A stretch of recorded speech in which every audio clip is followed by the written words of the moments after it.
Varahi silks వారి grand festive celebrations పొందండి 10,000 రూపాయలు ఆపై కొనుగోలుపై బంగారు నాణెం ఉచితంగా.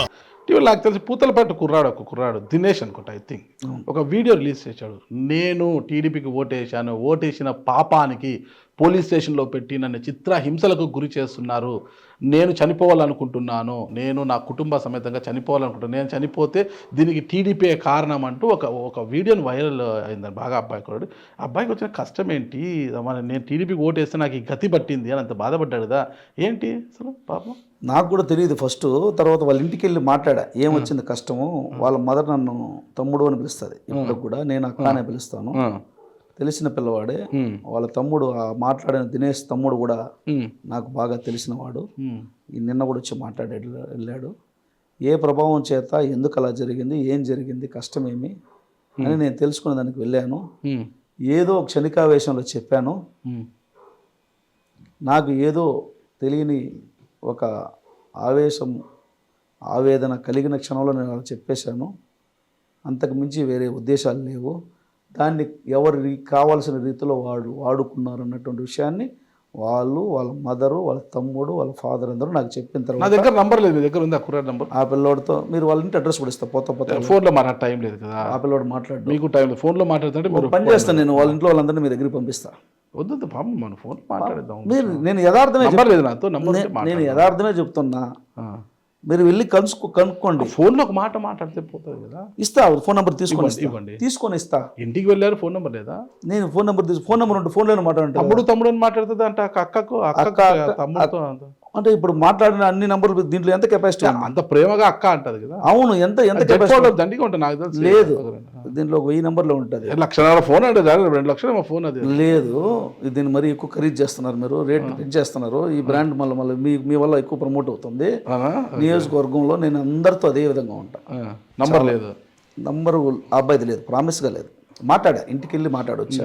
సార్ అబ్బాయికి ఏ కష్టం వచ్చి ఎందుకు పోలీసులు నేను ఇబ్బంది పెట్టారంట? పోలీసులు ఇబ్బంది పెట్టిన కారణం ఇబ్బంది పెట్టలేదు, కానీ ఆ అబ్బాయి ఒక బలహీనమైన క్షణంలో పోలీస్ స్టేషన్కి వెళ్ళినప్పుడు తనని ఎక్కడ ఇబ్బంది పెడతారో అన్నటువంటి ఒక భయంతో ఆ విధంగా చేశాడు. దానికి సంబంధించి ఎఫ్ఐఆర్ కూడా అయింది. ఆ ఎఫ్ఐఆర్ ఏదైనా ఇబ్బంది పెడతారన్న భయంతో అలా చేసేసాడు. సరే, ఆ అబ్బాయి వ్యక్తిగతమైనటువంటి అంశాన్ని మనం మాట్లాడకూడదు. అది బలహీనమైన క్షణం. దానికి వాళ్ళు తిరిగి ప్రెస్ మీట్ కూడా పెట్టి చెప్పారు. ఆ విషయాన్ని మీరు గుర్తుపెట్టుకున్నట్లేరు. తిరిగి ప్రెస్ మీట్ కూడా పెట్టారు, వాళ్ళే వెళ్ళి ప్రెస్ మీట్ పెట్టారు. కాబట్టి బలహీనమైన క్షణాల్లో వీడియో చేశారు.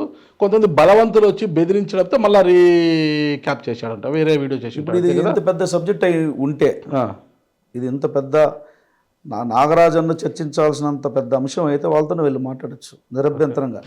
బెదిరింపులకు లోనైనారా, లేదంటే బాధ్యత గుర్తొచ్చి మాట్లాడారా, లేకపోతే బలహీనమైన క్షణం నుంచి మామూలు సాధారణమైన స్థితికి వచ్చినప్పుడు మాట్లాడారా అన్నటువంటి విషయాలు కూలంకోశంగా మాట్లాడచ్చు.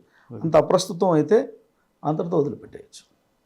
చూస్తా, ట్రై చేస్తా వీలైతే. నేను ఆంధ్రవే పోయేటప్పుడు ఏమన్నా తవనంపల్లి మినీ నియోజకవర్గం అండి.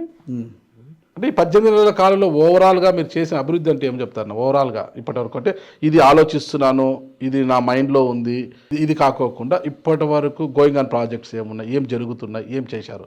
నేను ఒకటే, ప్రాథమికంగా రైతాంగం విషయంలో, మామిడి విషయంలో నేను మీరు చెప్తున్నా కదా 74 కోట్ల రూపాయలు వచ్చిందంటే దాంట్లో మురళీమోహన్ యొక్క ప్రమేయం ఉంది, మురళీమోహన్ యొక్క జోక్యం ఉంది, మురళీమోహన్ యొక్క కష్టం ఉంది, ప్రభుత్వానికి మురళీమోహన్ చేసిన ప్రతిపాదన ఉంది. ఈ తృప్తి నాకుంది. Okay okay. యాదమరిలో రోడ్డు కనెక్టివిటీకి నోచుకొని ఎన్నో గ్రామాలకి రోడ్లను వేయించడం జరిగింది. ఎస్సీ ఎస్టీ గ్రామాల్లో నాకు ఇంకా టైం ఉంది కాబట్టి కంప్లీట్ చేస్తా. ఎస్సీ ఎస్టీ గ్రామాల్లో శ్మశానాలు, పుడితే మనిషి బ్రతకడానికి, సస్తే పూడ్చడానికి స్థలం లేకుండా ఉండడం అనేది అనాగరికం అన్నది నా భావన. అది నాగరిక సమాజానికి ఏమాత్రం సహేతుకం కాదనేది నా ఆలోచన. దాన్ని రూపుమాపాలి, ఆ ప్రయత్నం మొదలు పెట్టాలని ఇంతకుముందు కూడా చెప్పాను మీకు. ఖచ్చితంగా ఆ ప్రయత్నంలో ఒక మొదటి అడుగు వేశారు. ఇప్పటికే కొన్ని గ్రామాల్లో రెవెన్యూ సమస్యలు ఉన్న రెవెన్యూ వాళ్ళని కూర్చోబెట్టి చర్చించి ఆ స్థలాలు ఇప్పించి పెట్టిస్తున్నా. సో రోడ్లు వేయించడం, శ్మశానాలకు దారులు పెట్టడం. అంటే చనిపోయిన తర్వాత ఇది వేరే వాళ్ళ పొలాల మీదుగా వెళ్తుంటే మమ్మల్ని వాళ్ళు తిడుతున్నారు, లేదా పొలం తొక్కి పోతున్నారని మమ్మల్ని ఇబ్బంది పెడుతున్నారు, లేదా 2 కిలోమీటర్లు తిరుక్కోబోండి అని అంటున్నారు. ఇలాంటివన్నింటినీ కూడా వివరాలు సేకరించడం జరిగింది. సేకరించి కొన్నిటిని ఇప్పటికే వేయడం జరిగింది. సుమారుగా ఒక 15-20 వరకు గ్రామాల్లో మొదలు పెట్టడం జరిగింది. ఒకసారిగా సాల్వ్ కాదు, అది రెవెన్యూ సంబంధితమైనటువంటి సమస్యలు ఉంటాయి, గ్రామాలలో 2 కులాల మధ్య సమస్యలు ఉంటాయి వెళ్ళడం, ఇలాంటి వాటన్నిటిని కూడా కూలంకుషంగా చర్చించి ఎవరి మనోభావాలు దెబ్బతినకుండా జాగ్రత్త పడి చేయడం, ఇలాంటి వాటిలో ప్రయత్నం మొదలైంది. మరి నన్ను ఆ ప్రయత్నం ఎక్కడ దాకా తీసుకెళ్తుంది, నేను ఎక్కడ సక్సెస్ అవుతాను అనేది కూడా భవిష్యత్తు మీద ఆధారపడి ఉంటుంది. కానీ నేనైతే వదిలిపెట్టకుండా చేయాలనేది నా ఆలోచన. అట్లాగే చదువుకున్నటువంటి వాళ్ళకి ఉపాధి కల్పించాలనేది రెండవ ప్రాధాన్యత అంశం. అందుకని అసెంబ్లీలో 2-3 సార్లు నేను ప్రస్తావించడం జరిగింది, ఇండస్ట్రీ రావాలని. అందులో కూడా టెక్నికల్గా చదువుకున్నటువంటి పిల్లల కోసం ఏదైనా ఒక మంచి ఇండస్ట్రీ తీసుకురావాలని అసెంబ్లీలో కూడా ప్రస్తావించడం జరిగింది. దాంట్లో భాగంగా ఒక టవర్ని, ఐటీ టవర్ని ప్రపోజల్స్ ఓకే అయినాయి. అది చిత్తూరు బెంగళూరు హైవేలో నా కాన్స్టిట్యున్సీలోనే ఒక ఐటీ టవర్ ప్రపోజల్స్ ఓకే అయినాయి, నెగోషియేషన్స్ జరుగుతున్నాయి.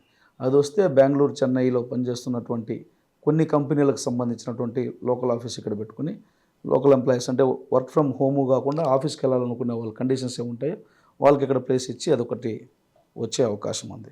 రెండవది ఇండస్ట్రియల్, ఎవరైతే టెక్నికల్గా సౌండ్గా ఉంటారో వాళ్ళు ఒక ఇంక్యుబేషన్ రెడీ చేయాలంటే వాళ్ళకు ఒక ప్లేస్ కావాలి. అందుకని ఒక 100 ఎకరాల్లో ఒక మినీ సెడ్జ్ని రూపకల్పన చేయడం జరిగింది. దానికి సంబంధించిన స్థల పరిశీలన, వాటికి సంబంధించిన ప్రతిపాదనలు, వాటికి సంబంధించినటువంటి ప్రక్రియ పూర్తి చేసి ప్రభుత్వానికి పంపడం జరిగింది. ఒక వారం 10 రోజుల క్రితమే జడ్డం ఏపీ ఇండస్ట్రీస్ కూడా నాతో మాట్లాడడం జరిగింది.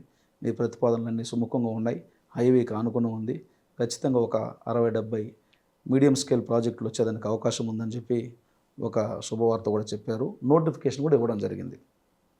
ఇంకా ఏ గ్రామం నుంచి అయినా సరే మనకు ఏ సమస్య వచ్చినా దాన్ని వీలైనంత వరకు పరిష్కరించడం కోసం అధికారులను ఎప్పటికప్పటికీ ఆదేశించడం జరుగుతోంది.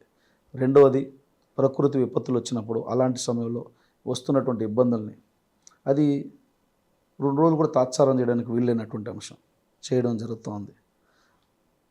ఏ గ్రామంలో కూడా, ఏ గ్రామ పంచాయతీలో కూడా నాకు మా గ్రామానికి ఇది లేదు అనే పేరు లేకుండా అన్ని గ్రామ పంచాయతీల నుంచి ప్రతిపాదనలు తీసుకోవడం జరిగింది. అంటే నేను అక్కడ ప్రతిపాదనలు వచ్చిన వాటిలో ప్రాథమిక అవసరాలను గుర్తించి ఫస్ట్ వాటిని కంప్లీట్ చేస్తున్నాం. ఒకసారిగా మార్చలేమని చెప్పినట్టుగానే గోకులం షెడ్లు నాకు తెలిసి ఉమ్మడి చిత్తూరు జిల్లాలోనే అధికారులను ఒప్పించి నేను తీసుకొచ్చినాను. గోకులం షెడ్లు ఎవరు తీసుకొచ్చిండ్రు? ఎందుకంటే మొన్న వర్షాలకి వెళ్ళి చూస్తే ఎంత తృప్తి అంటే హ్యాపీగా ఉండేవి. మామూలుగా ఒక 4 ఆవులు ఉన్నటువంటి రైతు ఇంటి ముందర చెట్ల కన్ను ఖాళీ స్థలాలకు కట్టి పెడతారు. వర్షాలు వస్తే వాటికి రోగాలు వచ్చి ఆ పాలు తాగి దాని కాన్సిక్వెన్స్ ఇవన్నీ వస్తాయి. సో అలాంటి పరిస్థితులు లేకుండా దగ్గర 1000కి పైగా గోకులం షెడ్లు కట్టించడం జరిగింది. చాలా హ్యాపీగా ఉంటుంది. వాళ్ళందరూ కూడా చాలా మంచి పని చేసిన